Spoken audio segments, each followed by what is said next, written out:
Hi, I'm Sarah Moskowitz. I'm a certified child passenger safety technician in Providence, Rhode Island. Today I'm going to be demonstrating how to install the Graco Slimfit-3-LX convertible car seat rear facing using the lower anchors. Graco has a few models with very similar names. I'll list a few of them over here.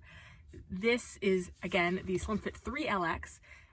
The instructions for the other models may be very similar. The mechanics may be the same, but sometimes the very specific rules and regulations vary. So please always be sure to read your owner's manual, meet with a car seat tech. This video does not replace either of those things.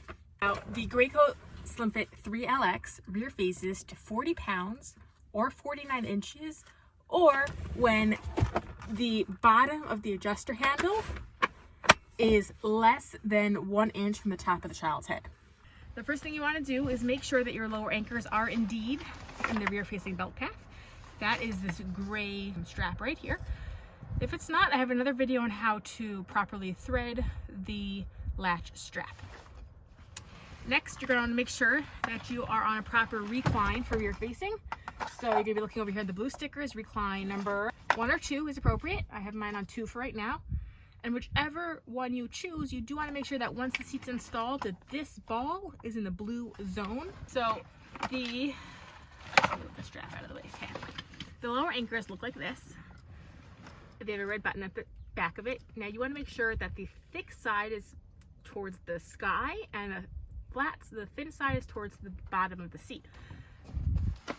Every car has indicators to show where the lower anchors are, but you can check your owner's manual as well. You're going to take a little shark, find the lower anchor, and click that right on. You're going to repeat the same thing on the opposite side of the seat. And just make sure that there are no twists or turns on the latch strap.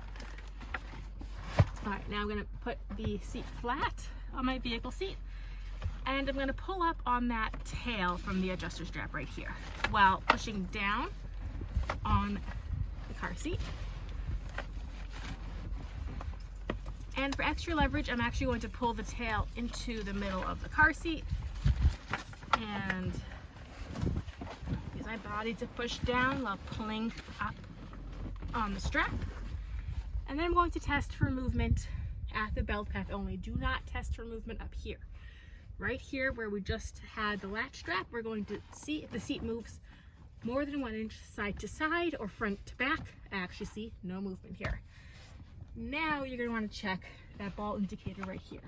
See if it is in the blue zone. It is. If it's not, you're going to want to try to adjust the recline and start over.